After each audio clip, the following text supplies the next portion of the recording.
Oh, boys, is today on Toy Domination. We've got some awesome special guests coming up here, but also I'm joined by co-host Joe. Hey! Joe forgot to put his headphone in, so I hope there's not an echo. That's good. Joe, who are our special guests we've got coming out today? Our special guests are some gentlemen from Invincible Toys. Nice. I don't know why that didn't play. Hey, guys! What's up? What's up, gents? We got Landon and E-Word. Thanks so much for joining us today, man. Absolutely. Yeah. And then, so I didn't notice the Invincible Toys. Is that kind of like a dog tag logo behind the figure there? Is that what that is? It's kind of shaped like... It No? kind of does. It kind of does look like a dog tag. Yeah, look at that. I didn't notice that until I came up. I was like, oh, Well, that's it's also very just an O. It's a big O. an O that's oval and It's oval and silver. It is very dog tag. Because they're also futuristic soldiers dog tags. Like it kind of, yeah. It But not- it wasn't planned to be that way. Yeah. Okay. It was. We actually went through and the artist that. Yeah, I told the artist what I was looking for, and she came back with 3 iterations, and I said, "Oh, okay, this is the one that we want to go with," and that was kind of it. But the whole point was we wanted that that action figure to be kind of coming out of it, and that brushed kind of aluminum look, so it looked really cool to kind of go with the name. So Metal. the invincible part of it, right? Yeah. So. Really quick before we get to news, let's look at some of our chat here. Who's got? So we have Bob. Thanks, Bob. One of our new. As I'm introducing, I get something in my eye, of course. Like, hey, thanks for. That's how it works. There we go. Man, is that popping up? Hold on. Yeah, I was. I didn't see I see it on my side. I see it on mine. Yeah, it's there, Tom. It's there. Weird. Okay, there we go. Man, that was a big delay. It was. Okay, so it was newest being member. weird for me. A second Thanks so ago, much, too. Bob. For those of you who are members, we are doing After Dark tonight. That's exclusive to members of Patreon. So when you sign up, that's some of the bonus content again, plus early release videos. Like I just dropped a video today, and those who are Patreon members got to look at it yesterday and criticize me, which is really nice for everybody. Dale, Yes, hey, they what's do. going on, buddy? Pirates, Rad. So Rad just hit 3,000 subs. He put out a video. He's doing a stream tomorrow night too. So way to go, Rad. That's pretty awesome. Steven, I really hope that if you can't make it before the drive, you're not texting in the chat again while you're driving. We're all very concerned with your safety, buddy. Palm 212, Brick and Tire. Hey, what's up, man? Hold on. So I'm not gonna take forever doing this. I swear. Task Force Figure and Games, Utah Tom, Starboy Station, Famine Studios. Okay, Famine, I'm gonna need you to prove that you're actually wearing pants. I need you to prove that in chat. I'll figure that out. Hey, Joe, How's he gonna do that, Tom? he's got to figure it out. Okay, that's He's got to figure it out. He's got to figure it out. He's got to figure it out. Hey, you know who a gem is? Jason Jensen Toys, real gem. That's had true. him on. Yeah, had him on a couple weeks ago. Real awesome dude. Go check out his channel. Can't say enough good things about him. I have or not this next dude. watched that all the way through, but I have watched it, some of it, and it was fun so far. And here's your soulmate, Joe. Hello, Adam. Soulmate. Love you. What's going on? All right.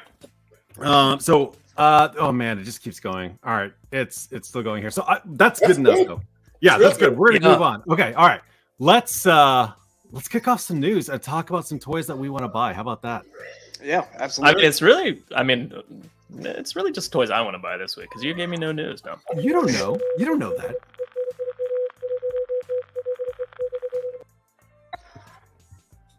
all right.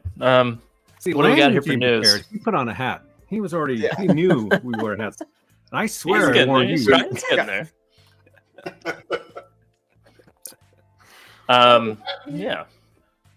So there was Hasbro PulseCon, and I don't care about anything but G.I. Joe Classified, so that's all I got pictures of. But there's a lot of stuff out there if you want to look at it. But Do you want me to show you the Marvel Legends that I was impressed by that I'm going to get? Sure. None of them. I'm a big fan. I'm not getting any of them. I was like, pass on all these. I'm good. Hey, what thanks. about that Giant Man HasLab, Dom? Yeah, I already said pass. Like no Marvel Legends. I get to put that money towards Invincible Toys. Like that's where that went. So There we go. There we go. There you go. There we go. That's it. That's true. That's true. First up, we got a little buzzer action. Yep. I mean, I'm in for the Dreadnoks. I don't, that's all there is to it on that. Now, Landon, you said you're a G.I. Joe Classified fan. That's pretty much. I'm kind of scattered. There are certain things that I'll pick up that if it's just an awesome figure and it appeals to me, I'll pick it up. A lot of times now, what I'm doing is picking up things that will use as reference materials for making action figures and bettering stuff. So this is kind of one of those things that I picked up recently, and Ooh, look at that guy! Yeah, well, I'm gonna blow you up. It's got all the working gizmos and gadgets, and What the in chain. the world is this? Is that Pacific Rim? No. Chinese, what's the name of the line? I forgot. I'll have to. Whoa, those move? Yeah, but those actually move. He comes with 2 swords. The sword, like, you can fold the sword. Oh, that's really It comes cool. with pistol. It comes with the hands. But what's cool about this is they put all the pistons work. Oh my god! Yeah, you like look at old the- school Exo Squad toys. Yeah, if you look at the internals, Get out of see here! that? Oh wow, that's rotate. amazing. the faceplate comes off. You could pop this off and switch it out, and then it lights up. His eyes light up on Yeah, the faceplate. That's Like really cool. this thing. Wow. But yeah, that's like the old Exo Squad. Yeah. That was something we were actually So- kicking it's really around. Ewert and I we're like totally into With that. the joints? That's That's crazy. all that. In Exo School, we were talking about Exo Squad and stuff like that. So I was like, dude, I'm gonna pick this up. And I also picked up some of the Joy Toy mechs and stuff like that. So Oh yeah, those are great. Yeah. So wait, so there's so much to unpack here. First of all, this isn't news. That's what you got. That's at the end of the Right. show, and I Yeah, swear. yeah. You're way out of order. Already, it's just. Anyways, so I gotta know. So I know it's uncouth to talk about money for some reason online, but honestly, like, how much was that figure? So I understand the ballpark. Are we talking like Hot Toys or like how much is that? Yeah, that one was about $190. Yeah, there you go. that's So not- that makes sense for what you just picked up there. So Yeah. so for not what you just army showed us, building yeah. those then. Yeah. No, that was You got it like that. that kind of, like I said, that kind of fell in 2 categories. It was like I wanted it because I wanted to see how it worked structurally, and then on the second part of it, it's just like an amazing figure. Like the paint, the details, the articulation, like the engineering alone, and that's something that I've become more interested in. Is how are things engineered, so I can take that and then translate that over to making action figures. And that's a reoccurring theme on my channel on YouTube. Mm-hmm. I am always talking about engineering because that's the thing that American figures lack, is engineering. Whereas across the pond, everybody's engineering the hell out of their figures. So yeah, that's a good example. Because we go, I think you did this too, is that we go for more aesthetics than we do actual engineering, right? So you sacrifice, so you have to sacrifice something. Either you get more aesthetics, like, or you get the amazing Yamaguchi where it's like unfolding a Rubik's Cube to get into a cool pose, right? Like, yeah. Like, it's like they make them so that they're still making toys in America for kids. So the standards, the safety standards and all that, they're geared towards kids. Whereas we're the ones that are buying and playing with all this stuff. Yep. So Yeah. you kind of that needs to slightly change. Still make it so it's durable. Yeah. Yeah, Me and and I Dom can are go on. some of the few people that actually are ushering our children in to be future toy collectors. Oh yeah. My son, he's 6 years old. He's in here. He's in the office. He's putting together toys because I started off as a customizer, making all the Marvel Legends and stuff that people weren't making at the time. And then I decided I wanted to start making my own stuff. They've made everything. So I've made so I've got a tub of just parts of action figures, and they get in there and they pop heads. I mean, I got just stacks and stacks of parts. So they get in there and they customize their own figures, and they come up with names and backstories and stuff, and that's what I love. And this That's is awesome. something Ewart and I talked about was, hey, as long as we can get the business off the ground and keep it running, and it's profitable, hopefully one day we can turn that over to our kids if they're interested in it. Yeah. Take them, keep them interested in it now. If that's something they want to do, I teach mine. I mean, I teach them how to break down sculpts. I teach him how to do supports and printing, like anything. And he loves it. He'll just sit there and watch. He'll sit on my lap and, watch me on the computer, and I'll tell him what I'm doing and explain that stuff to him. So he's actually learning the process. That's awesome. Cool. While we're spending that time together. So eventually, maybe if that's something he's still interested in, he'll be able to start doing that over time too. Yeah, it's very cool. Oh man, that's so like Gridiron. He works with his sons. Like they got into engineering. He's like, hey, just come work for me now. So that's awesome. Oh man, that's cool. Oh, sweet. All right, I guess we should talk about news since we're on the news. This hat is I making mean, me I don't sweat. have a lot. We don't have a lot. We can get through it fast. No. This is good. I mean, good. Well, Buzzer's cool. I want to get Buzzer, but like I'm not going to be like. I don't know. So for me, I don't know, Layden, how you feel about the classified. His goggles come off. Okay, his glasses come off. Yeah, but like I actually kind of dug the futuristic like stuff in the beginning. Like I didn't mind that so much. So like this weird, it's psychotically strict adherence to like the 80s versions. I'm like, I don't need that so much. I like a little bit of update more than less update. And he's like a straight 80s remake, kind of like Shipwreck was. And I'm like, I like it, but I wish they pushed it a little bit, more, kind of thing. Like Pursuit of Cobra. I agree. I agree. Like the Televiper was a great example. Like it came with the old school head, and it even came with the alternate skin tone, but it came with that new future head. And I'm just like, oh, cool. I love the new goggles, like that kind of thing. It's just like, why not do that for everybody, sort of? I agree. Like Zorana had the 80s haircut and the new haircut, kind of thing. We cannot sidebar into Pursuit of Cobra. Like that is my favorite, absolute favorite storyline ever. And I always go over there and start bringing them out and be like, check out this Dusty. Check out like it is my absolute favorite G.I. Joe line because it's so modernized. It was awesome. I think if they would have just taken that and transitioned it over, that was a good happy medium where you had figures that got updates because honestly, we're in a time where why are we putting out figures that still are in an 80s era, where it's like they have 80s weapons. Like, okay, that's cool. Why we have weapons now? Yeah. You're giving somebody an M16. Yes, at least update the weaponry. Again, we'll talk about it later with what you got because I got a lot of G.I. Joe classified pre-orders. Literally ranted about that same thing. I'm like, no one uses M16s anymore. Like I've ranted about that all the time, but everyone's like, no, it's got to be a carbon copy. I'm like, God. So all right. I don't. So here's on the flip side of that. I don't mind the 80s laser rifle that the Joes came with, like that Grunt's coming with soon. I'm like, it's weird. It's futuristic. It's a laser rifle. Like it's from the 80s, sure, but it's like not a real gun, so I don't care. But it's G.I. Joe. It's very specific. Yes. Like Right. That's another. Yes. Yeah. It's silly because it's the laser gun, but at the same time, I'm like, I love it. It's perfect. It's awesome. We know what's ageless. A chainsaw gun. That's ageless. That'll never go out of style. You know what? Dom, on that note, again mentioning Zorana, like I really liked how they put the buzzsaw underneath the. Like it wasn't at the end of the gun; it was like underneath, and it was an actual gun still. And I was like, okay, it was Gears of War style. Yeah. Gears of War. That's my. All right, sticking with this. Sticking with this '80s bringback is Ripper with the dreadnought still. Which I mean, again, he looks awesome. Cool. Right. I love these.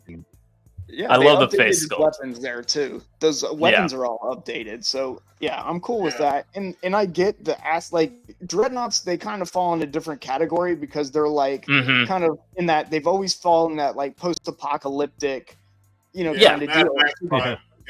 Yeah, he could totally. And look at that hair going down the back there. That's amazing. Yeah, that's a beautiful mohawk right there. A mo mullet. It's a nice mo mullet. Did they?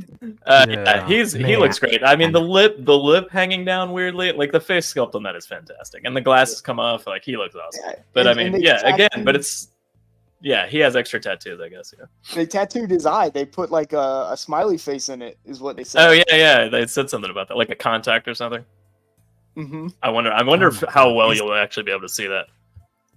These figures just get better and better. It's insane. They're so well done, man. Like the guy is oozing with character. Like you can look at that figure and be like, I know your personality from looking at you. Like that's fantastic. I'm not gonna buy him, but he looks really cool. Some of the recent head sculpts are like meh a little bit, and then some of them are like, wow, that's amazing. Like what? So it's like I've noticed a kind of a hit or miss with some of the most recent ones.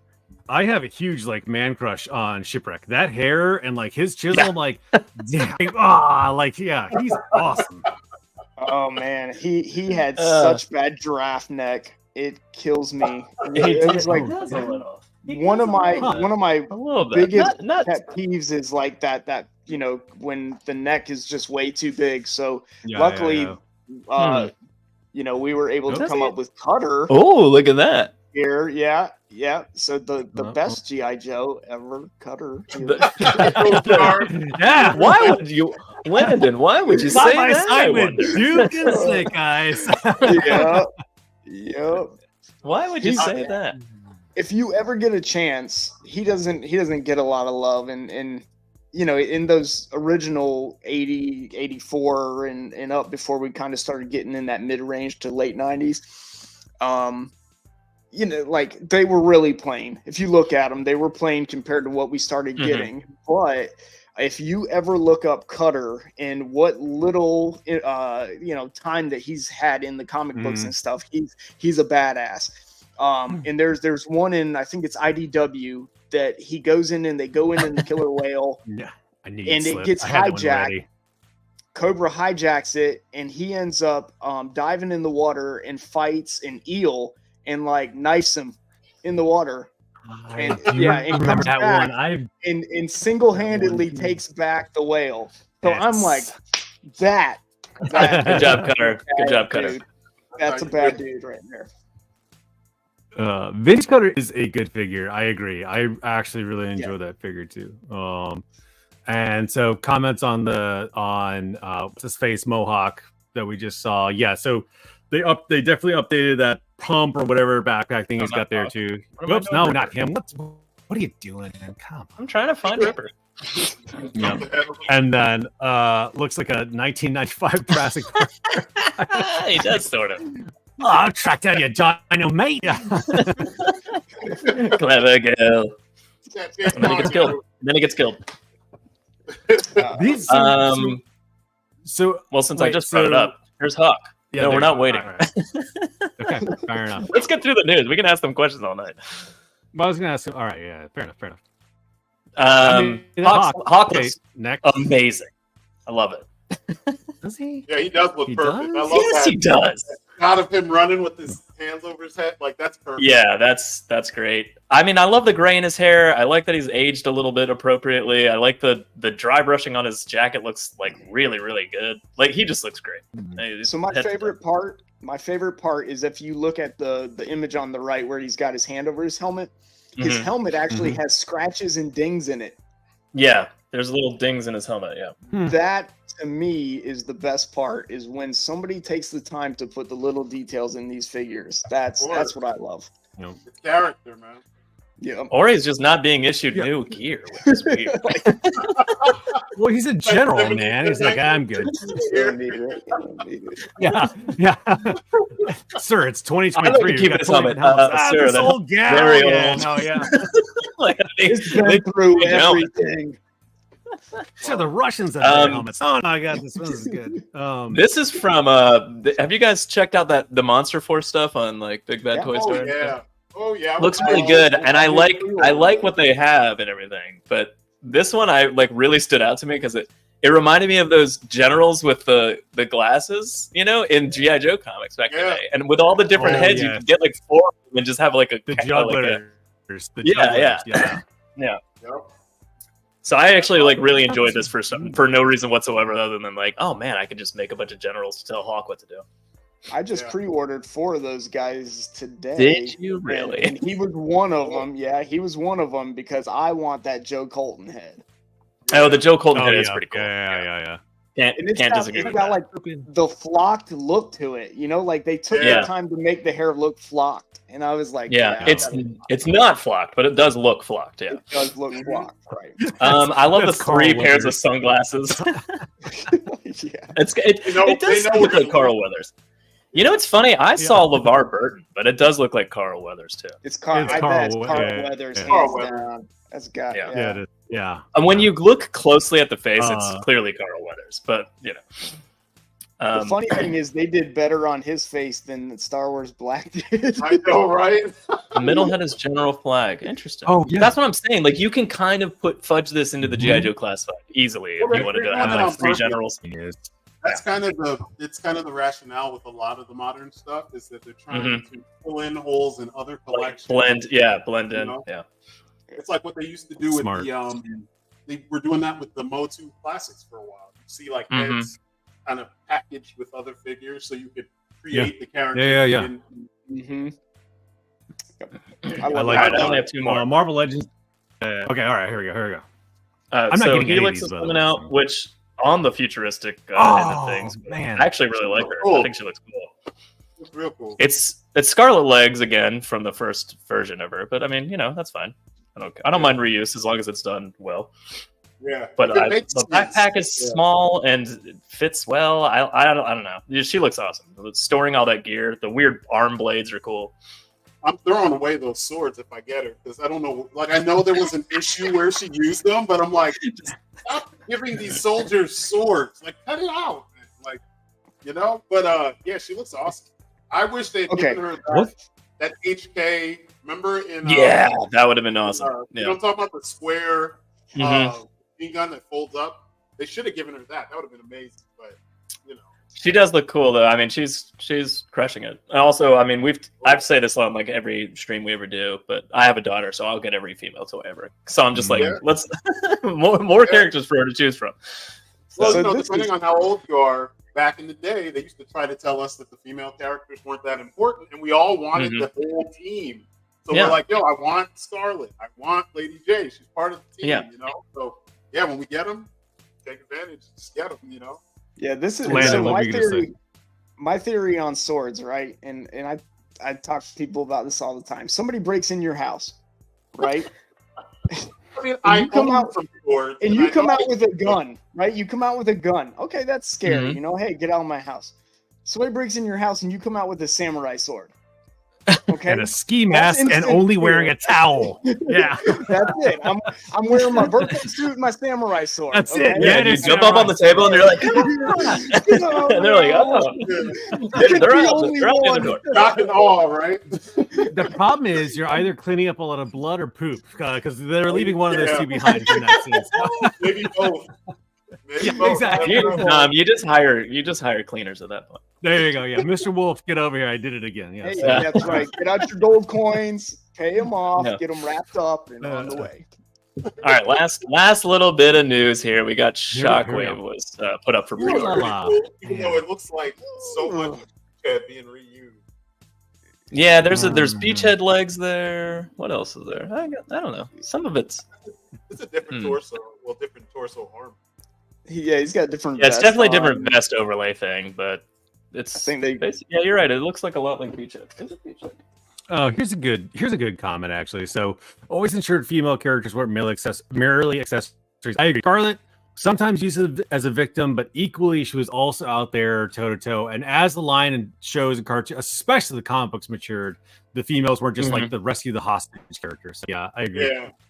Yeah, I agree. I think the female characters, it was usually like a duo lead, like, you know, Scarlet and Duke, or went off on a, you know, kind of thing. Yeah. In the comics, it was full ensemble cast. They did that in yeah. the Resolute cartoon too. Scarlet and Duke. Agreed. Now, that There was like Lady J Flint going on a lot in the show. In the comics, even Baroness was heavily involved with Deathstroke. You know, like with being in the forefront of the storylines and stuff. That's very true. No. Yeah, Scarlet's Anyway, very good. She's there were some digital renders from PulseCon, which and again, some of those retro ones, like the retro Scarlet and Duke, I'm like, I already got Scarlet and Duke. Everyone's excited for that, and I'm like, I kind of like the one that I already got, but okay. Exactly. Yeah, but it's okay. It's cool. It's cool. But yeah, that's been news for the week, I think. Yeah, I guess so. Sounds like it. Sounds good to me.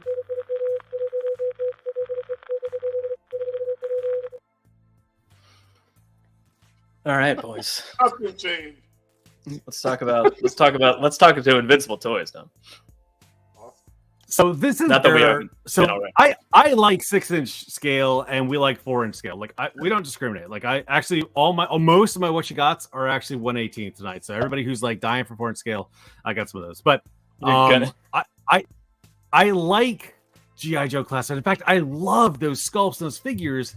But what steers me away from that line now is like I'm holding them. I'm like, why did I get flints? Like, what am I gonna do with this figure? Right? Like I'm like shipwreck. Like I actually flints.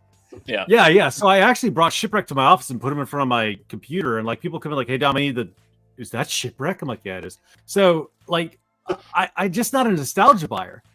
But when you look at stuff like Fist or Invincible Toys, or like, "Hey, this is all brand new. Oh, it's a samurai, it's a romance. This is a space cowboy." I'm like, "Now you're piquing my imagination because I can use these for whatever I want, blend them in like Cosmic Legions or whatever." So.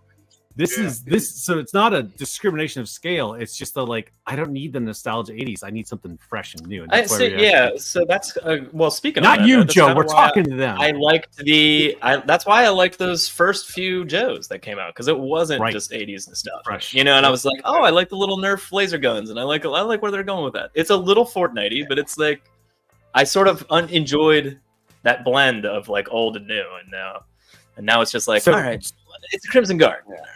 Yeah. So for some, I'm gonna do just a little bit of the background, then I'll hand it over to you guys. Right. So this was a Kickstarter, came out. It completely snuck past me. I look back, I was like, wait, what was this? How did I miss these? Right.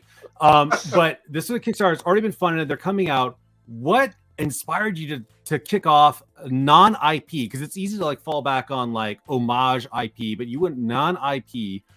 What inspired you for this line and specifically like this theme, which is amazing, by the way?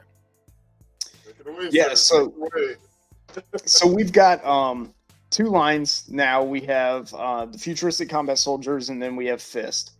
So those they kind of came together through different time frames and stuff like that. Originally, when I decided to start making action figures, they were going to be 1/6 scale military figures in cloth goods with interchangeable arms and heads, where you were going to be able to change out the ethnicities, right? So if you wanted like that general pack, right, you would be able to change them out. But they were going to be based off of the current modern military, and then maybe go down, to older military uniforms and stuff like that. So I actually did the prototypes. It was all by hand. The heads were sculpted.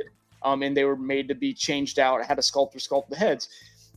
So I send this prototype body out to this place in California that was supposed to make the prototype uniforms, and they disappeared. They just disappeared. No! Which was funny because now that's not funny. I can laugh about it now. We can laugh about it now. Right. Well, I spent a lot of money on the head sculpts, and it took a lot of time to get the bodies made and stuff because I made them all by hand. So I send them out to this place in California. That's devastating. And it just disappears. Like it's gone. So I'm like, what in the world happened? Which is funny because like 10 years later, I get it back in the mail. They sent it back to me. They said, hey, man, we found this. It has your name on it. So we figured we would send it back. And I'm like, what am I doing? Did it come to the factory after they vacated? Oh, man. That's insane. I don't know what happened. There was no real there was just a handwritten. Did you look at your hand-sewn uniforms and go, "Oh man, what was I thinking?" Or did you go like, "I'm awesome. Look at this thing." Yeah. So I just made the buck body. They were supposed to make the uniforms because they made. They worked on like dolls and all these other things. So they specialized in soft goods. So I was like, okay, cool. I'm not touching that, right? Because I'll let somebody do it that does this. And and I guess what happened is it got sent there. I think they moved their factory or their place of business, and I think in the process the box just never got to where it was supposed to put on the wrong shelf. Somebody finds it at their desk like 10 years. They're like, what is this? And 10 years later, some guy was like, cleaning up the shelf, and he's like, what is it? Oh, I don't know. Send it back to this guy 10 years later. Yeah. So But yeah, so 10 years is like, that's insane. If it was like Yeah, even a year and a half, I'd be like, what in the world? But 10 years, Yeah, you're so- just like, yeah, maybe not, maybe like 8 years. But anyway, long time. Still. So that's what I wanted to do. That was the initial thought process. But I got so deflated by this happening that I was like, you know what, just I'm not going to do it. I'm not going to do it right now or whatever. And one day I was sitting there looking at some Joy Toys figures, and they had like the bionic arms and the helmets and stuff. And I was like, dude, I need this in 1/12 scale. So I sat down and I started just drawing. Next thing I know, I'm just drawing all these characters. And I'm like, oh, dude, a samurai, a Spartan, a cowboy. What's like a plains warrior. Cool. What was the first one that popped into your head that you came up with? Honestly, I think. And did it make it to the end stage? Yes. So Okay. that's a whole nother thing. So the first one was Plains Warrior, which is weird because like I really steer more towards Very Spartan. cool. Right. It was Plains Warrior, and I was just sketching, and I ended up coming up with it. And then I moved on. I think the second one was Spartan, and then I was like, oh, dude, like this is the theme now. Is like past soldiers and warriors updated to the futuristic sci-fi. And I didn't design it with any storyline or anything in particular. I didn't say, oh, well, this is the storyline. Right. I made them, and I had the same thought process. Like, hey, this can be for anybody. You get the figure, you create the storyline, you put it where you want on your shelf, you use your imagination. Because we all came from a time where you had Snake Eyes, but he wasn't Snake Eyes all the time. He might have been a ninja one day. He might have been a special agent this day. He might have been on a team. He might have been off the team. He might have been a bad guy the next day. We had those abilities to use our imaginations, and toys were toys to be played with. They didn't get stuck in these single categories. And that's what I kind of designed the line for, that people could take them and create their own ideas and own storylines. But then people came back and said, hey, who is this guy? What does he do? What's the storyline? I don't get it. So then we ended up building, backstories to them. And even to this day, and Ewart and I talk about it, that these guys don't have names. Plains Warrior is Plains Warrior. He's not, awesome. So Ewart was like, well, maybe you should give them names. And I said, I don't know, because when you think of the fact that they don't have a name, that they're called Plains Warrior and they're designated by a number. So Spartan is like Spartan 003 because he was the third futuristic combat soldier. But when you think of it that way, it kind of shows that whatever happened to them in the past, who they were in the past, is gone. They're not Landon anymore. He's now Spartan, and his mission is to accomplish what Spartan needs to accomplish as. You mean he's not part of the Coast Guard? Right, he's no longer with the Coast Guard. So those Yes. Go ahead. That's like the Ghost Rider mantle or anything else too. They like shuck up that personality. They become that embodiment of like, that's really cool. Absolutely. And the comic kind of shows that. It shows, like what happened in the past to lead up to where they are now. And then it kind of shows like a very brief idea of what they did before. And now it goes right into who they are now and what they're doing now. So, and that's kind of how we built the story out. But there's story arcs for each one of the futuristic combat soldiers independently. And it goes out that way. So his name's not Fred? It might have been. Yeah. The good thing is he could be whoever you want him to be. He can be Fred. I love that idea so much because that's what we do all the time. So I mean, like that fits in with like, I mean, I have a lot of He-Man revelations and some of the new Eternia stuff, and my daughter and I play on the floor, but she doesn't call it Tila. Right. She makes up a name. There you go. Yep. She makes up a name for her, and she's like, "This is Victoria." I'm like, "Where did that come from?" All right, let's go with that. Kind of thing, or whatever, kind of thing. But I'm just, it's kind of more fun to just kind of put our own, spin on things. So if it's coming to me blank already, what's a really good example of that is Cosmic Legions and Mythic Legions. They spend so much time writing about those characters and giving them names and giving them all. And the second I get it, I go, I don't know who this is. And this is I don't know any of them. People are like, oh, you got the smash and smile. I'm like, I don't know, man. I got red guy, blue guy. I don't know. I got red guy with cape. I think it's a bold move because it's there's the danger in not putting enough in there, and people are like, "Well, I want more." It's like, use your imagination. But the people that don't like to do that, like, right? But, yeah. So some of the collectors are like, no, it's got to be the Destroyer who has all these backstories and has these issues, and I know him from movies. It's like, bro, like you don't need to have all that baggage. And that's what's beautiful about a blank slate. There's no baggage associated with either. Like, no one is going to criticize Planeswar and be like, well, you got this color wrong because in the movie it was this shade. It's like, no, there's no comparisons, right? So like, no, I love. It's a catalyst for imagination too. It's just is that the beauty of your job, E? Yeah, like, go ahead. I can't mess up. No, I mean like, sometimes, with this, I came in and it was like, oh, they're already who they are. It's just how do we keep making things cool? Keep it going, right. Yeah, but, we have a kind of different dynamic at Invincible Toys. There's what Eward, Esteban, Marcelo, and Luke, and myself. So there's 5 of us now, which is awesome. That's a whole nother thing. I started everything by myself, and that was the thing I always kind of wished for. I was like, dude, I want a team to do this with. I don't want to do this by myself. And it's not only because it's so hard, but it's like I can go to Ewart and I know I could be like, bro, this is what I'm thinking about. Like, let's make it happen, and he's like, dude, let's do this and do this. And it's like, yeah, let's do it. How do we do it? We'll do this, and this. And I'll be like, hey, what about that? And he's like, no, let's try this. Okay, cool. Let's go with that. So, have you guys known each other for a long time? How'd you guys meet? How'd you guys get connected to be in this, involved together like this? You want me to tell him? Go ahead. I'll let Ewart look this one.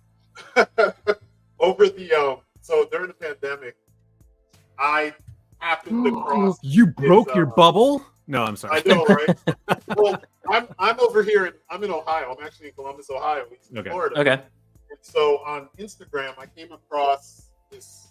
This is my first introduction to the futuristic combat. So I see a picture of like a futuristic looking Spartan, and he's asking people to, like if you want to be part of creating artwork for the line, because he's looking for art for the line. And I'm like, I could do this. Like, I could definitely do this. So I drew. I hit him up. We started talking, and I was like, I'll definitely do some artwork for this. I ended up missing the deadline. But I was doing well, a bad start, right? Well, no, that was the test. I'm an illustrator. Like that's what I do outside of this stuff too. So I was in the middle of 2 jobs. One of them was a huge gig. It paid a lot of money, and another one was just kind of like a regular standard gig. So because they're paying, I had to jump on those first. And I told him, I was like, I'm in the middle of some stuff, but I was like, you can have the artwork.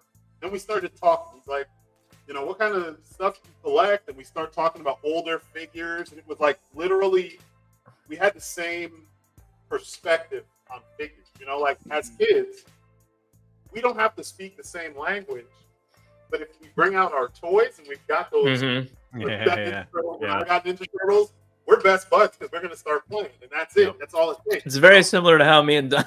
That's why I'm laughing. It's like one of those universal truths, and it's weird because what you see now is a lot of tribalism where everybody's breaking off into their little cliques and stuff, and I'm like, I just miss geeking out with people who like the same stuff I like, So when we talked about like different lines, we even started talking about old lines, like what was one of them with the Starcom? We mentioned Starcom. We mentioned Exo Squad, and I didn't have to explain it. He knew exactly what I was talking about. Because oftentimes you're like, do you remember Exo Squad? It was kind of a niche idea. Yeah, I love those. All right, we're done. He was naming. We just become best friends. We just became friends. It was instant, right? So then he asked. He was like, "I like your work. Like, do you do this professionally?" And I'm like, "Yeah." Awesome. Okay. Yeah. Next thing you Very know, cool. we're doing this stuff together. So yeah. So here's a question to Atlanta. I kind of talked to you about this a little bit, chat, also before. It's why you all decided that scale for those figures too? Because again, like our nostalgia, we are smaller scale. You just mentioned Starcom, which is small, and then GI Joes, Ninja Turtles 5 inches. Why did you go with the 1/12 or the 6-inch scale? So, and that's kind of one of those things that I explain to, people all the time, because a lot of people hit us up and go, "Hey man, I want to," yeah, right. Ewart too. They go, "Hey, I want to." We go back and forth. And Ewart understands, like, bro, I love what you want to do, but this is the business side of things, like, this is how we got to make things work. If we can make things work here, we can always go back and make things work there, So I said, let's make sure we can get our foot in the door. And then once the door's open, let's start shuffling stuff in, right? When Futuristic Combat Soldiers, came up, when I started designing it, that's what I was collecting at the time. In 3 3/4, 4-inch figures were kind of becoming a thing of the past. Collecting had started moving up, and it was just one of those, things. So I was like, okay, we'll go ahead and make this in 6 inches because it's where the market is at. And then, if it always works, then, hey, we could always move into different scales. But yeah, that's the primary decision there is, and I tell people all the time, I'm like, hey, look, go with where the market's at. Get your name out there, get your figures on somebody's shelves, get them to fall in love with those characters, and then they're going to be more likely to come back and buy something in a different scale, Yeah. So no, I think that's true. The market trend. Yeah. Also, so again, I love both, but someone made the joke, or Steven made the joke here, like big hands, small, old eyes. I'd say, like, so I play with my sons all the time, and Finn, who's 6, loves 4-inch figures, and T, who's 8, is like, I could go either way. And me, I'm like, don't you guys want to play a 6-inch today? Because my big old hands, it's like easier. I was like, man, this is definitely like an adult thing. Like, oh yeah. Trying to get into those playset, like a GI Joe playset now, just like rolling in there, like, guys, yeah. like, yeah. But no, like, we literally just brought the Terror Drum down today. So I mean, like, yeah. So, anyway, go ahead. Yeah, so that was kind of the ideal there. I love certain things that come with the smaller scales. And Ewart is big on it. He's like vehicles, play sets, and I'm like, world building. Yeah. I want all of that. But like, I love vehicles. I love a figure that comes with a vehicle that comes with a figure. And I'm kind of weird because I'm like, give me the specialized figure in a cool vehicle. I'm not cool vehicle, specialized figure. I'm like, figure, vehicle. Okay, cool. Yeah. But I want to see that, and I want to see that happen in 1/12 scale. I want to see the big vehicles. I want to see the play sets, and those are things that we're actually looking into and working on. And I mean, we've got something big in the works.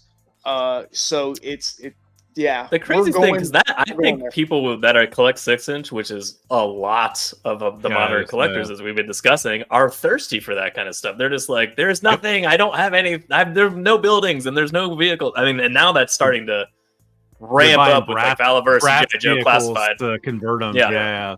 Right. Yep. So I think the market is there. As far as the vehicles go, I think as long as it's, honestly, I think people don't really care so much how big it is. It obviously can't be like super, it can't look like a Power Wheels, sitting in the middle of your in your man cave. But I mean, his tank's going to be like a footstool in my art studio for sure. But I mean, I'll play with it as well. But I'm definitely going to rest my feet on it. But I'm not playing it's going to get that designated space, and we already kind of planned that out. So I think vehicles within a certain range are definitely doable. And what I'm seeing is it's got to be within a certain price range, right? Yeah. So and that doesn't even mean like, $200. That's my price range. No, it means don't give me this for $200, right? Yeah. Give me this for $200. And people will pay for it as long as they feel like they're investing that $200 in something into something that's worth. Yeah. I agree. That's it. You can say, people will say, hey, $6,000 for a 50-foot U.S. flag, sign me up. Right? Like people, if they want it, they'll pay that money. I'll put it in my backyard and I'll put it in my swimming pool. Exactly. And you like floating over there playing 1/12 scale GI Joes. And now I just need to army build torpedo to the end of time. I need all this whole SEAL team to launch off the There you go. Actually, that digital render of those two figures. One of them was like a Torpedo remake, basically with extra head sculpts, and I was like, interesting. So is there a flag coming? We haven't talked Fist yet, and there's a question in the chat about Fist, so we'll get to that. So Bob, we're gonna come back to that. I want to look at some more of the Invincible toy line here first because we saw. Yeah, let's show some of these. Yeah. So here's the cowboy. Right there. Here's a great question, Jason. Can you only get these through the Kickstarter? No. So basically, Ebert, you can go ahead and take it. Yeah, we've got them a couple places. We've got them you can get them on Big Bad Toy Store. They're more expensive on Big Bad, but yes. Yeah, you can definitely get those. You can still pre-order everything on there as well. You can get them through our backer kit through Kickstarter. And then we've got, 5K Toys is one of the places. Oh, really?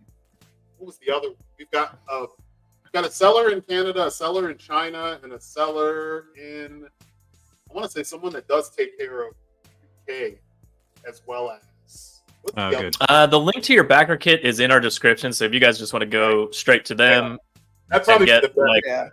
Yeah, that's probably the best way. But yes, as Igor was saying, it is on Big Bad, and it's elsewhere. Yes, our internet. That's where I got.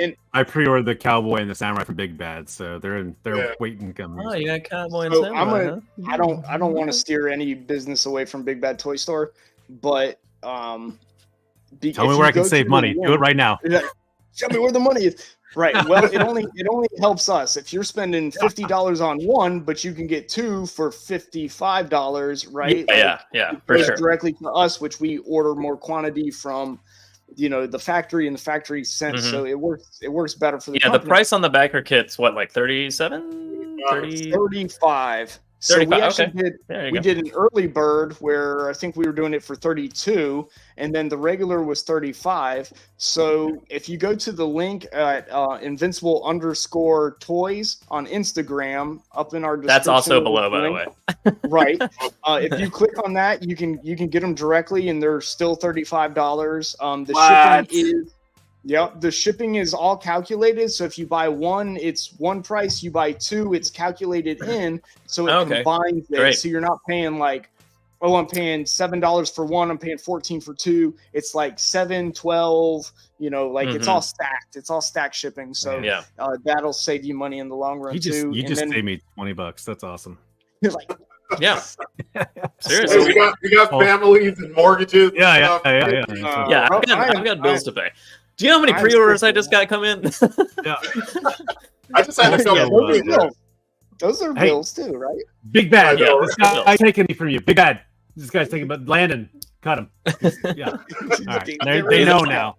Yeah, they know. All right, so Dom, you picked up the Cowboy. There he is again. Also, by the way, the Cowboy looks amazing. I love the combination. Well, first of all, the Cowboy's amazing.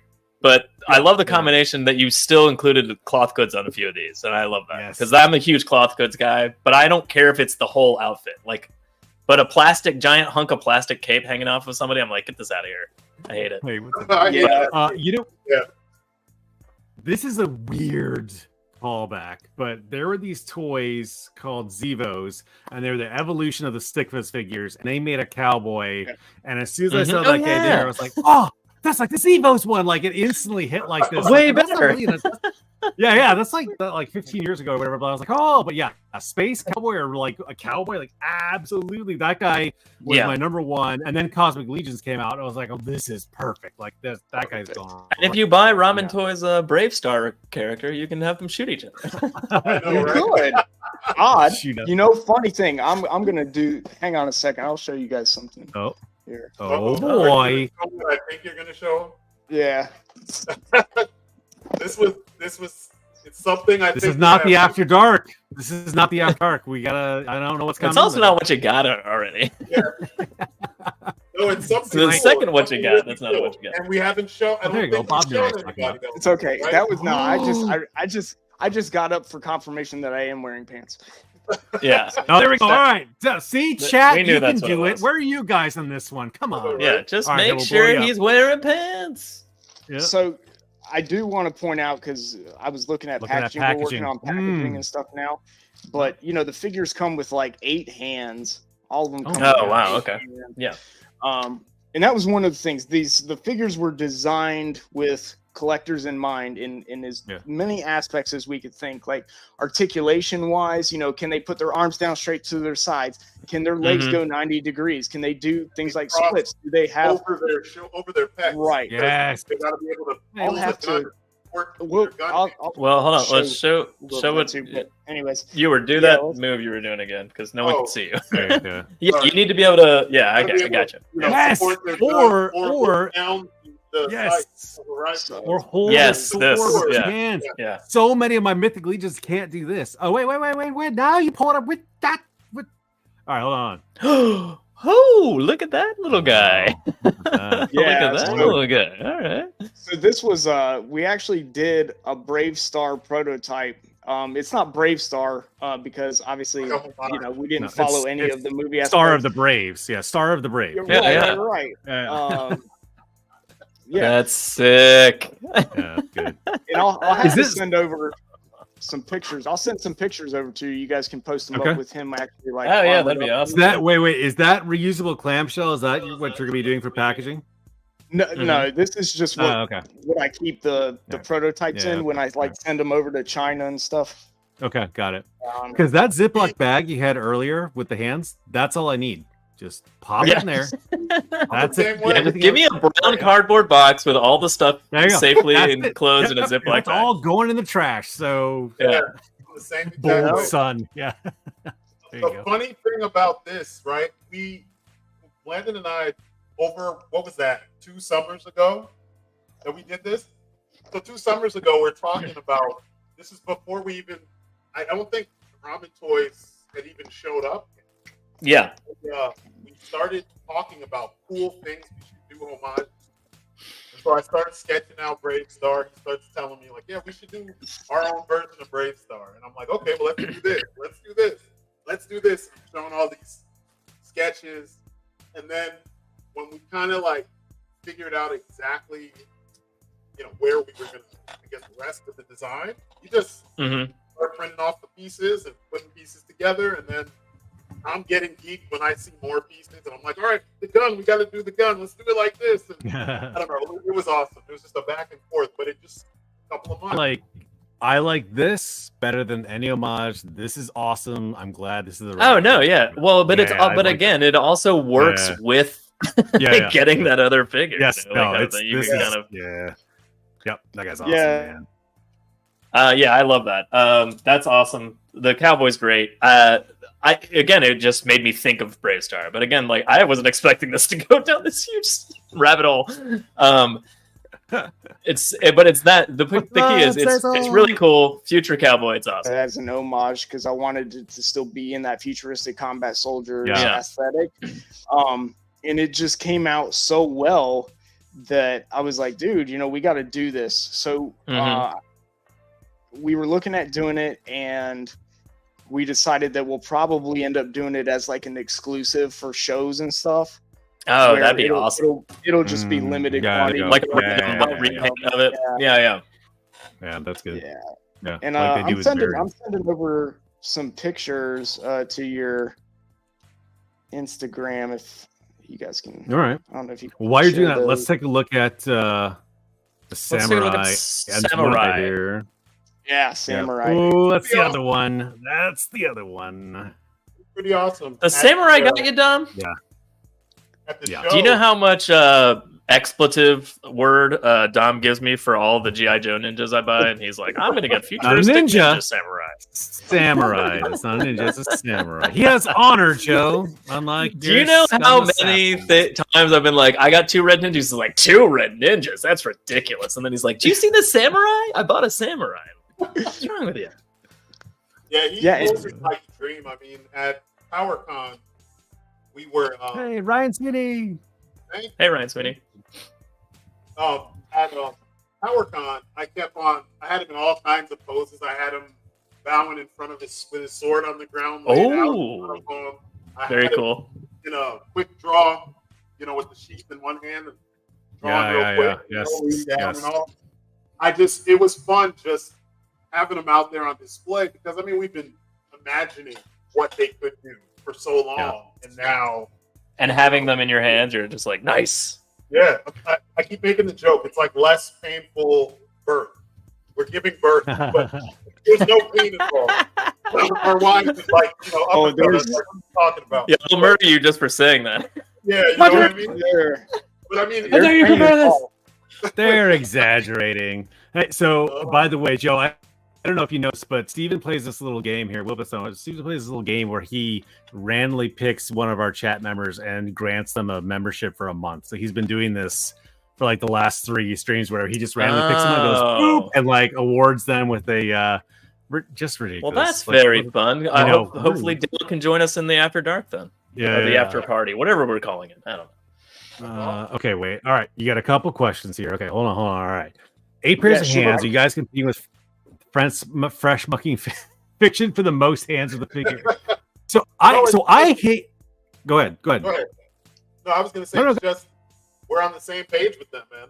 I spent so much time talking to Chris at Fresh Monkey, and he's essentially as geeked about doing that stuff as we are about this stuff. Just all the stuff that we've been thinking in our heads for so long. We're like, why don't figures come with more hands? Why don't they come with more accessories? Why don't they all come with, wired capes? Because the figures are more posable. Shouldn't the cape be posable too? So it's funny. I don't like all the hands, and then all the photographers were like, extra hands are great for photography. They're great for photography. I was like, got it. Yeah. Here's the thing. It doesn't cost you guys a ton to add in extra hands, correct? Yes and no. So okay. The thing is, the thing that costs the most about making action figures is the molds. So the tooling, yeah. Right. So when you're talking about one mold, usually it'll run you between $35 to $4,000, right, for one mold. So when you're talking about we had to do 13 molds, now you got thousands of dollars. So when you're like, invested, I want to do 27 hands, and they're like, okay, that's going to cost you $4,000. You're like, okay, So and you're like worth it. Yeah, I'm like, write that check, baby, send it out. And my wife's like, we don't got $4,000. So it's like, so it does get expensive when you look at actually making action. Yeah, right. Joe, but what go does ahead, it cost? Here's whoops, that's not what I meant. There was an actual question. I lost it. Here we go. Okay, this is about indie. Okay, there you go. Indie makers here. Yeah, this is a good question about production process. As independent toy makers, do they prototype with a 3D print and then reach out to the factory? Love seeing more indie. I agree. Like the process, how this is done is always fascinating me. So if you guys can answer that question. Yeah, so let me finish on the first one. But yes, does it cost a lot to add a hand that's already tooled into the package? No. So when people are like, dude, we're throwing in an extra head, you're welcome. Like, dude, come on, man, you're talking 10 cents. Now, granted, you're ordering, I don't know, 10,000 of them. Now you're multiplying 10 cents times 10,000. So that does add up. But does it cost a lot to add something into the package? No. So why aren't we getting that with Marvel Legends, right? Why aren't we getting the hands? Why aren't we getting the extra heads? Because they want to save money. Why aren't we getting better sculpts? Because they want to save money on molds. Why are we not getting hands? Because they don't want to add 10 cents times, however many they're making. Times however many. Right. They're getting discounts on their quantities. So let's say we make 1,000 and they say, okay, it's going to cost you $13 to make a figure. $13, right? And you say, okay, well, I'm making 1,000, right? I'm just throwing out numbers. So they say, well, okay, well, what if I make 10,000? Well, then now it's only going to cost you $8. That's think about what Hasbro and Mattel, how many figures they're making. Why can we not put in the hands? Why can we not do extra sculpts? Why can we not do extra? They own their factory. Yeah, that's another thing. Anything about the costs that we're talking about is because we're like Joe Schmo. Yeah. No, he's Joe Schmo. Yeah, I'm Joe Schmo. So you know what I mean? Like we don't have the resources. We have to go to a factory to do that for us. the factory. You know, and they own more than one factory, and they get discounts on materials and all this stuff because of the sheer volume that this multinational corporation is buying for. So yeah, when they tell you all that stuff, it's just nonsense, you know. And I kind of learned a lot of this from dealing with Scott Knightlick back in the DCUC days. Yeah, because he kind of accidentally pulled pulled back the veil when the line was ending. Remember how Doomsday was the last figure? And they I do. They did a vote for like the green containment suit or the Doomsday everybody wanted. And everybody voted for, classic Doomsday with all the spines and all the crazy footballer looking Doomsday. And he makes the containment suit anyway. And then he blamed us. He said it's our fault that the line is ending, even though the sales reflected differently. So we started to see that a lot of the choices being made, even though you did the votes, even though you did, you asked the polls and all that stuff, he was making a lot of things he wanted to make, and it wasn't about what the fans actually wanted. And when it suited them, but it was our fault, though. Come on. Yeah, I mean, it's always our fault. Honestly, it was our fault. Come on, it was our fault. But yeah, it was like when they wanted to, they would throw in like there were Batman figures that came with a bunch of accessories, but you had close fist hands. Yeah, just this, and like you're like, thanks for all the batarangs. Yeah. What's up, Jeremy? They could do it. They just chose not to. It's not.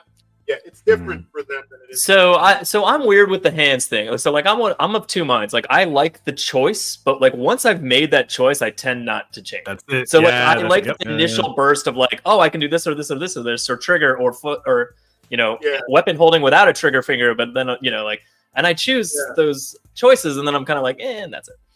Well, and I literally have like a pile change them just very infrequently.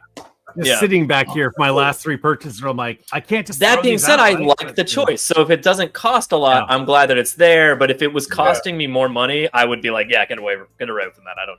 Exactly. Kind of thing. So like I'm kind of on like of two minds on the subject. But it's always So I mean, options.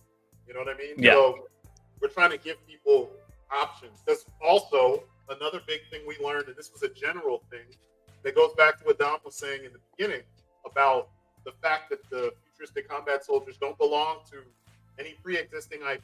It's a brand new thing. A lot of the different stores that we spoke to, and a lot of the factories and such, all over the world, they're tired of Marvel and DC. So they want more original stuff. People are asking for original stuff, and that's what seems to be jumping, off the shelves. Is new original stuff. I mean, okay. Powercon was a really good example. I mean, like Spiro Toys, the Animal Warriors of the Kingdom, flying off the each day. They were nearly done by the middle of the show because the stuff was just flying off the shelves. The Fresh Monkey stuff was going, and it was awesome. I was buying it too. Balaverse, his stuff was going, and it was nice to see so many independent creators in one place. And then we're seeing what we were told back then when we were in the early stages about new IP. We're literally seeing it. Say Ewok? Yeah. Brick's huge Ewok. Yeah. I only have one, and I love it to death. I love them. I only have one too. I got two. No, I have one for my son, and I got one for myself. I'm definitely gonna get more. That's obvious. Pull up the Doom, the Ranger? Doom Light, the Doom Trooper Light there in the green. Yeah, that's instantly the vibes I got. I was like, oh, it's Doom Trooper, man. Like, this guy's pretty cool. Go ahead. It was funny because somebody was like, oh, Doom Trooper, and I was like, what? And then I looked at it and I was like, oh, and you're like, crap. son of a. Yeah, I was like, because he went all external, like steroid. Yeah. So I played Doom back when you didn't know what the Doom Trooper really looked. Because it was all you didn't see a hand. It was all pixelated, right? And you were hands, right?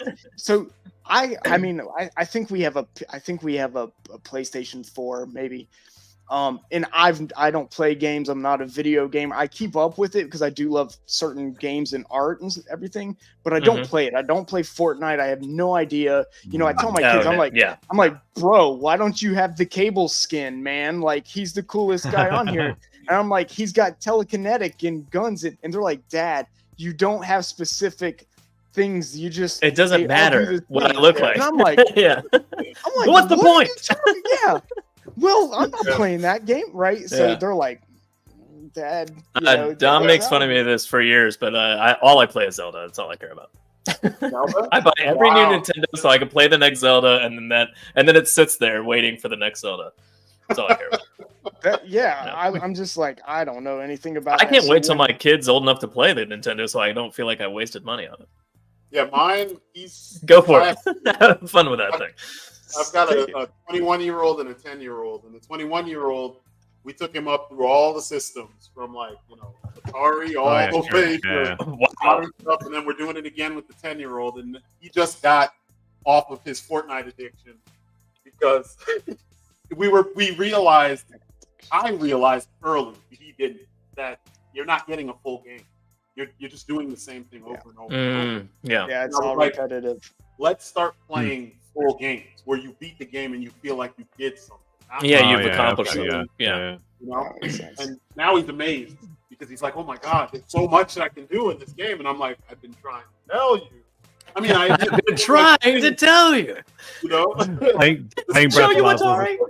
There's several people I know beforehand who are playing what's it called, Starfield right now while we're streaming too. They even said Brad was like, I've got 2 monitors up for Toy Domination, and then I played Starfield, Breath of the Wild Brick something with my daughter leading up to the release of Tears of the Kingdom. So I was like, I played it with her, and then for a month or 2 before the game came out because I hadn't played in so long. Yeah, Johnny C, I'm sorry, he's playing Fortnite right now while we're doing this. So honestly, my 6-year-old loves Fortnite because he doesn't know who Cable is. But if you can run around as a giant banana, he's in. He's like, I'm in. He's like, he loves Meow Skulls. He's like, yes, Dad, a giant muscle cat. I'm like, all right, I get why this game is so popular. It's super fun. It's so much. And that's fun. That's fun. Yeah. Much like the characters here, I could put on a buzzer skin, or I could go with just regular samurai and run around and slash some dudes up here. Yeah. I never saw the stealth suit guy here. This was he's great. Look at that. I mean, obviously just a different color aspect of that, but what better character to do that with than the soldier, Yeah, he's a Big Bad Toy Store exclusive. And okay. I didn't know. A lot of people they were telling me they got Sam Fisher vibes from him. And I was like, you could do that if you want. Really? Put goggles on him, and I could see it. That's interesting. I see Landon when I see that character. That's what I say. That's exactly what I say. Yeah, that's pissed people off always ask Landon. me that. I see that you made a toy of yourself. I see it, which is awesome. That is actually based off of a certain person. I don't want to. It sucks because I can't say who it is. Well, you can tell us afterwards. Yeah, I'll let you guys know. Obviously, right? I mean, yeah. No, so I'll let you guys know. I'll tell. Just remind me afterwards to tell you about it. And then you'll be like, "Oh, I got it." Oh, awesome. At any rate, future combat soldiers look amazing. I've only got 2 of them coming, but maybe I'll get more. Yeah, I'm definitely. canceling my big bad and going to another link. Yeah, you can save more. I'm going there.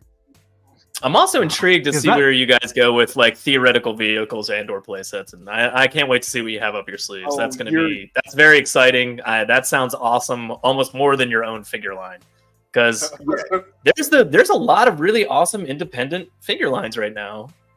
This is one of the ones that I really enjoy because, again, I like the cloth goods. I like the concept. I like the anonymity of the characters where I can build my own reality. So much of this appeals to my way of thinking with the way that we use our toys in our home. But man, I really love what you guys are doing, man. That's. Oh, what do you got there? Oh. Oop, I grabbed the wrong. Wait, Oh, hey. hold on. Hey, we're looking at you for a second. Sorry. There you go. That's of course this is all supports, down here. Yeah. But this is one of them, whatever we're working on, and then this is you can see the actual. Oh, look at that! Yeah, Little seats. Okay. Little seats of some sort of troop carrier. Plug, yeah. I don't see a door gunner mount, so that eliminates that. No. Yeah, we're not shooting anything out the back of our cars or anything like that. But that's the size of the wheel, and then that's the size of a guy. Oh, interesting. So, yeah, that's awesome. That's awesome. That's That's looking at there. Stop teasing so much, Landon. Yeah, that's awesome. Right?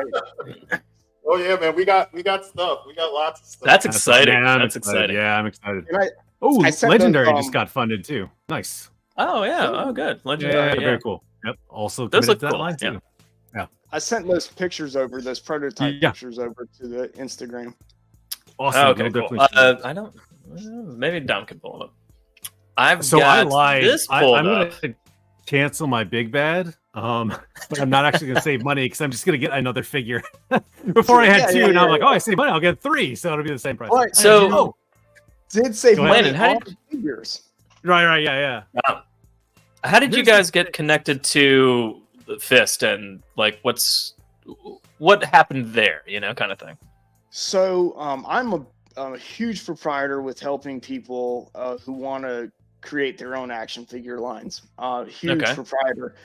So when people do this, you might see it on our feeds. Like I will repost people's stuff. If it's independent, I will, I'll be like, hey, that's independent. That's cool. Boom. I'll put it on our feed. And people are like, why does Invincible Toys have support this? Yeah. Support all the time. Like I will support everybody, regardless of if we have connections, if we talk or not, I'll just support them. Right. And that's how I got to know Jason with AWOC, Stardust. I talk to these guys all the time whenever something's going on. I'm like, oh, hey, what did you do about this? Or, hey, man, just want to see how you're doing. So, yeah, and that was one of the things. I saw that Esteban was doing Fist. So I reached out and said, hey, man, I noticed you're doing a Kickstarter. We just did a Kickstarter. If you need any help, if I can do anything, whatever you need, if you need your prototypes painted or whatever the case is. Oh, wow. Okay. Very cool. Yeah, that's something I do. I'll print it's very the nice prototypes, I'll paint the prototypes and stuff like that. So I said, or if you just need me to look over your Kickstarter campaign, we can sit down, we can do all of this stuff, like just free. I'm not trying to charge or anything. I'm just doing it just to help you along. And he was like, yeah, cool, man. And we didn't really get a lot of time to sit down and do that, which, we're going to do another campaign at the beginning of the year. And, awesome. There's certain things that we changed that I feel will be able to help make the campaign more successful. So fair enough. Yeah. Gotcha. But, so we started talking and the campaign went through. Sadly, it didn't get funded, but I feel like there is so much here that this should have got funded.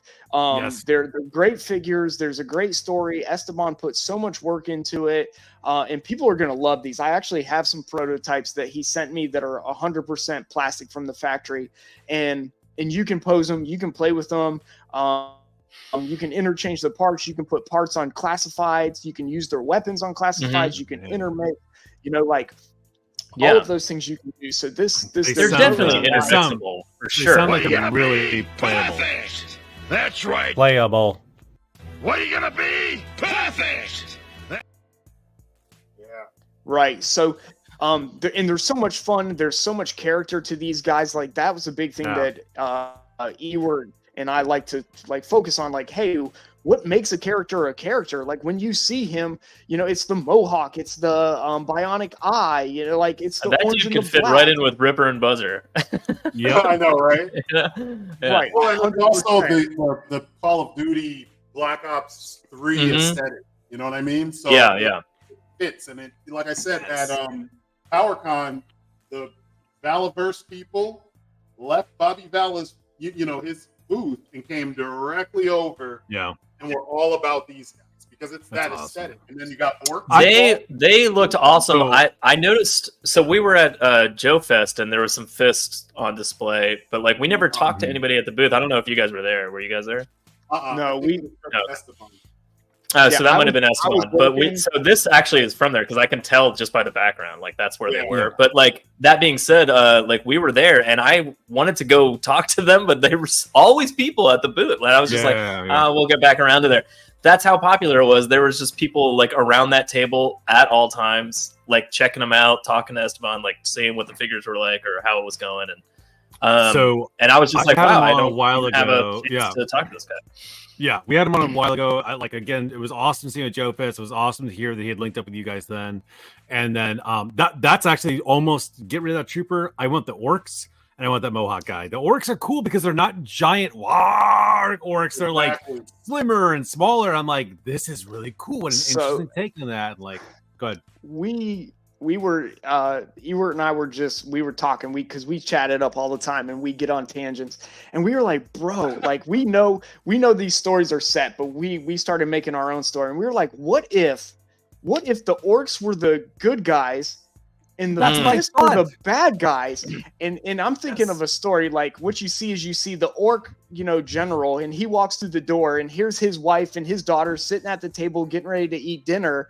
And he's like, hey, and his daughter runs up and he's holding her and how's your day, sweetheart? Right. So now you have this human personification in these orcs. And then next thing you know on TV, you have, hey, we're being attacked by humans, so now these humans, you have this flip. And I just thought we were talking, we were like, oh, that's a cool idea, but that's where you get to create your own stories here. And that was something I do love about it. Like you said, the look of them, they're not just that big and bulky, typical orcs. They're actually, have that humanoid shape. Yeah, they're civilized orcs. Yeah. So before we talked to him, my boys and I, we thought that's what it was. We thought it was a small soldiers kind of thing going on here where like the orcs are the good guys because they're purples and oranges. And that Mohawk guy, I'm going to be honest, like you're right. He looks like a dreadnought or some sort of like backyard racist. Like this dude is definitely like like look at this guy, man. Like, like he's out there literally catching green skins, right? It's like, oh, like good orcs. I mean, that being said, yet another line where we'll probably put our own spin on. Yeah, these guys are all bad orcs. Go ahead. So that was the thing too. Esteban he loves GI Joes too, and he said, "Hey, I love the '90s Joes. I'm like one of those guys who grew up with the '90s Joes and all the bright colors, and that's why." That is very like neon, like era Zartan. And if you talk to him about the line and the way he explains it is that nobody's actually really good. The orcs aren't really good. Fist isn't really good. They're actually, both of them are kind of fighting for their own independent purposes that really don't fall within the borderline of what would be good or what would be bad. They all have their own intentions and neither one of them are really any better than the other. And that's what I really loved about the story was that here we don't just have a defined good guys and a defined bad guys. Like, hey, do you really think that what the humans are fighting for justifies what they're doing to the orcs, or the orcs really justify what they're doing to the humans? Well, no, we don't. And there's such a gray line that's what kind of makes it fun, because these color schemes do scream that 90s era GI Joe. Like this pants color right here is like straight 90s GI Joe right there. 100%. And I same, love it. I mean, that's the same color, but this just, I don't know what that is about the teal color camouflage. I'm like, that's just like screaming like 90s GI Joe to me. And the purple and green here was appealing. It's not only the characters, but the color palettes. But like Landon said too, like some of the background, you can get the subtext from the characters too, of what's going on there as well. So like that's why we kind of thought like that guy. I was like, oh yeah, that's clearly a bad guy, right? Like he's out there sniping. It's obviously J. Jonah Jameson. If Spider-Man came anywhere near him, get me pictures of orcs. So he should have had like a spider symbol. I need pictures of orcs doing bad things tomorrow.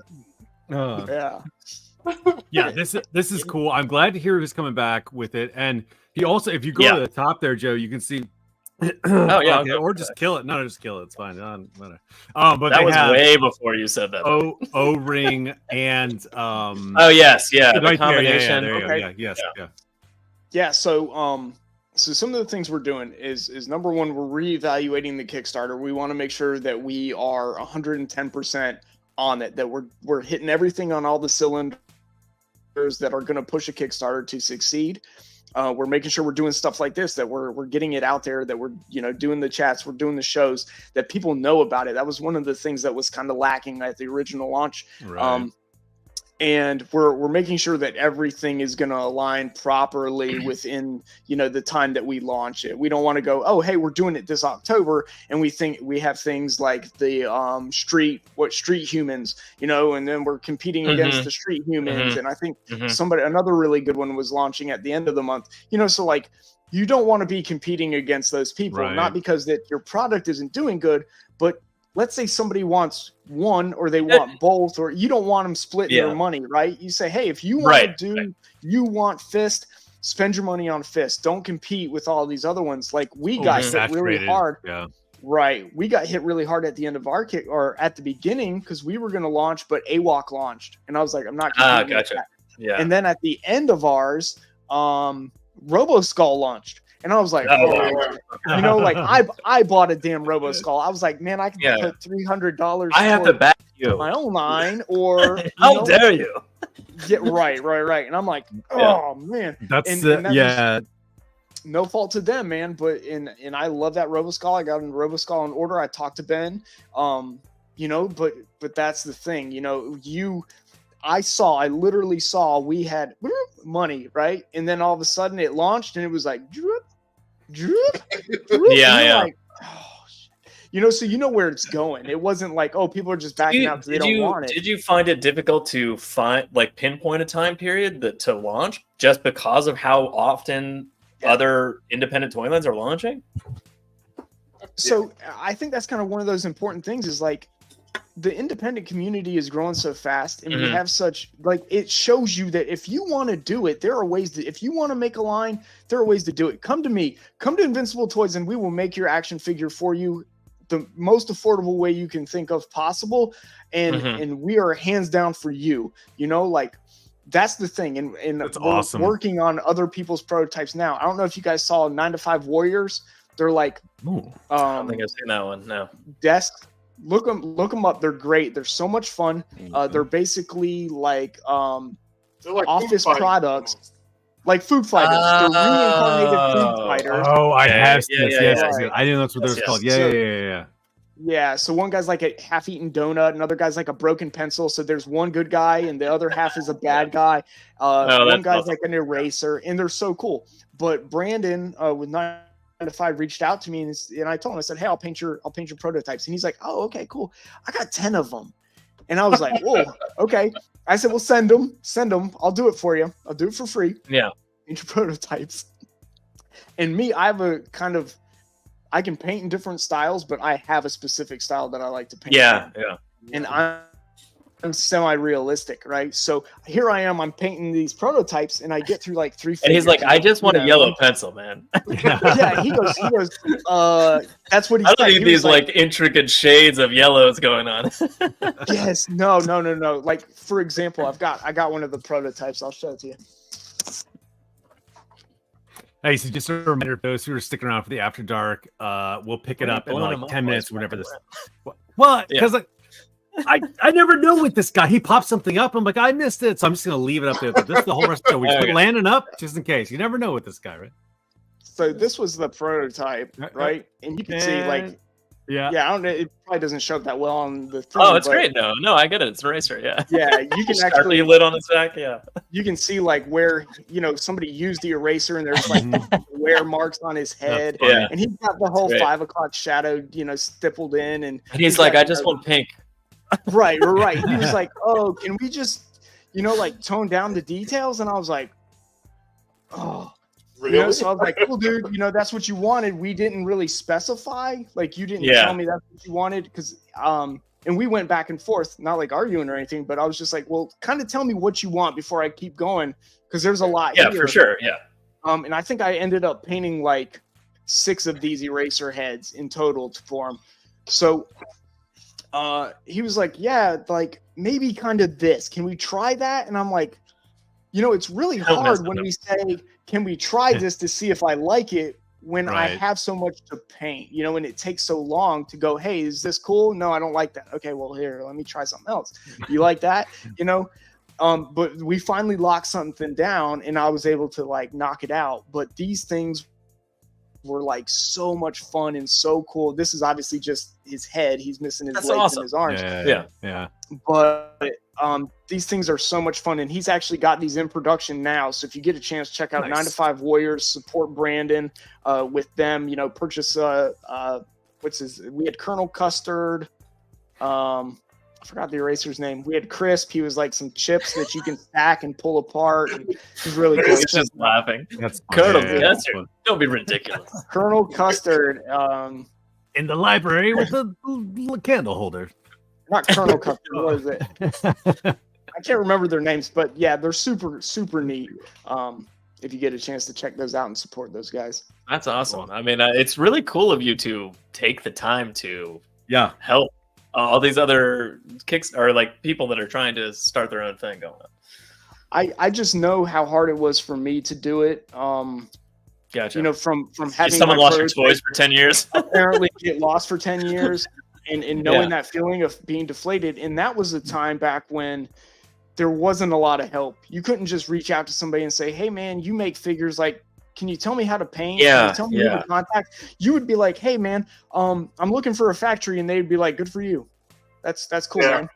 It Keep is, doing what you're doing, but you're not It is getting that real information tight-lipped. from me. It is real It tight. was. It's always weird, Yeah, so now it's not like that, and I'm a firm believer. Like, if you want to do it, man, come to me, talk to me. I will help you. Mike with High School Creations, he did the wall XD, where you can stack the walls, and it was the same thing. We jumped on a call, and he was like, "Hey, man, can you stay on afterwards? I want to talk to you about this thing." And I said, "Yeah, sure." Yeah, we talked to him a lot at Joe Fest. It's awesome stuff he's making. We definitely plan on having him on the show. We haven't gotten back to him yet, but yeah, I mean, we mentioned it at the con where like we definitely want to talk to you and like see what you're doing. And that was one of those things we talked, and I said, well, what do you have in mind? And he told me, and I said, well, there's a lot of ways you can do this. Right. And I said, these are the ways that are going to work best with the factory. And he said, okay, cool.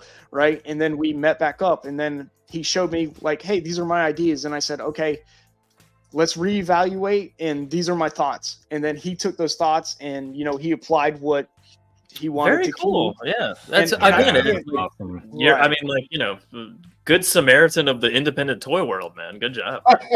I'm telling you, I always say it, man. Like I've learned a ton from him. I was like, the toy industry kind of doesn't deserve Landon because Clearly not. That's what I'm picking up. Yeah. he's not your typical, the collaborative process seems to be lost with the big boys. With us, the smaller companies, it seems to be like that's where it thrives, Yeah. That's awesome. All of the companies, they all reached out to customizers, painters, and stuff that we've just looked at their stuff for the last couple years, and now they're like, yo, I want to make something, and I like your style. You want to help us? Yeah. Yeah. That's really cool.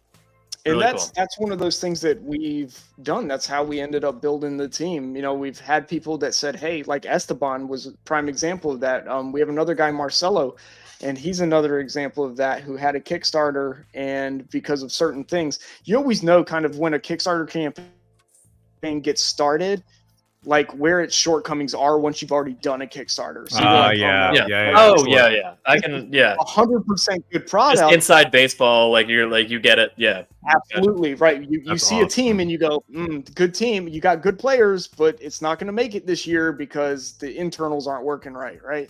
So it was like that. But we got so many of our team members that way, and these are like amazing guys with amazing skills, with an amazing idea. Like the stuff that Ewert's working on with another one of our team members is like, you just love it. It's that stuff that you instantly see and you fall in love with because the energy and the ideas behind it. Yeah.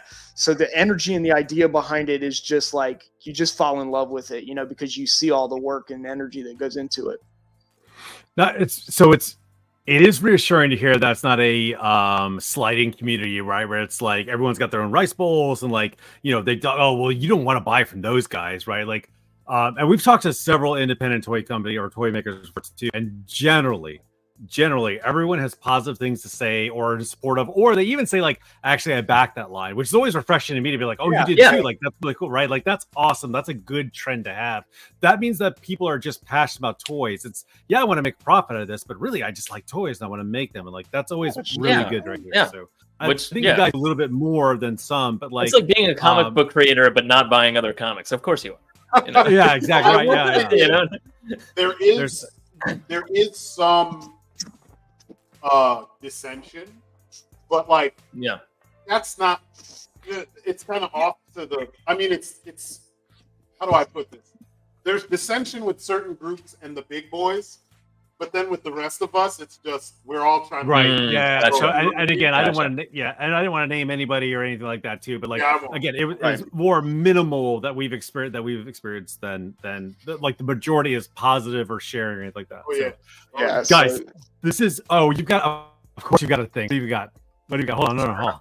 There you go. No. Those were the Eagle Force guys that when they first there you go. That was the first line, and that's literally a whole box of just AWOC figures. That's great. So like you got to do it, man. Like getting out there, even if I don't always have a lot of money. One of the last ones just got done, and I do it. Odious with Unparalleled Universe. And I told him, I said, hey, look, man, I'm not in the financial spot to, buy the figure, but here I'm going to put $20 into it just to help you guys out, like. Oh, wow. Yeah. So helping each other is super important, even if I agree completely, especially when you're like, as he was saying, the big names or the big businesses are out there, like, purposefully putting their billions of dollars into keeping you guys down, so we're not spending money on your toys. And they're not even giving us half of what these companies are putting out. If you look at AWOC, if you look at Fresh Monkey, if you look at what we're doing, show me a line that's going to give you 8 hands, a cloth goods cape, 4 weapons, interchangeable heads. That doesn't exist. There's probably almost 6 to 10 different color paint on this guy, where these companies that's like Mezco. Right, they're telling you again, it sounds like, if you get Mythic off the line from them, $37-ish, and that's, but I mean, again, you guys are right in there with them, but then I don't know, you see something like Mezco, and it's like the same quality, kind of. That's what you're talking. Yeah. Awesome. Yeah, but Hasbro, Mattel, they're not doing it. They're cutting those corners to save the money where they can, and Mattel is a little better at it. I think so. They're getting better and giving better value because they're seeing it. They're seeing that, like, hey man, people aren't buying our crap if we're not putting in the effort. I prefer the $35-ish new Eternia figures that have all the extra parts and hands and stuff. Like I like those more. Yep. That's actually only what I look for. So agree. I have definitely shifted it there. We're pushing to an hour and a half here. This has been an awesome conversation. The only reason I'm going to cut it off is because we have an after dark that we're going to push over to you for members only. So otherwise, I just let's just keep talking about toys. Follow us over to the after dark if you're a member of the channel or Patreon, and we'll do what you gots, and we'll chat more with Invincible Toys. And if you're not a member or Patreon member, how dare you? Just how dare you?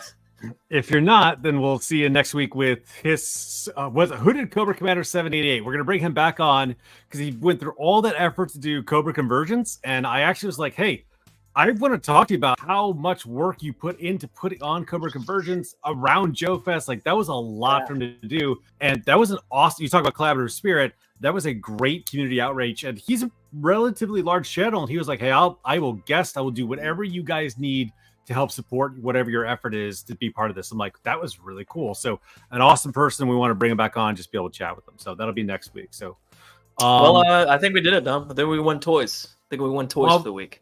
I think that's forever. I think. Forever. All right. I think we're going to cancel After Dark, cancel Hooded Cobra Commander. We're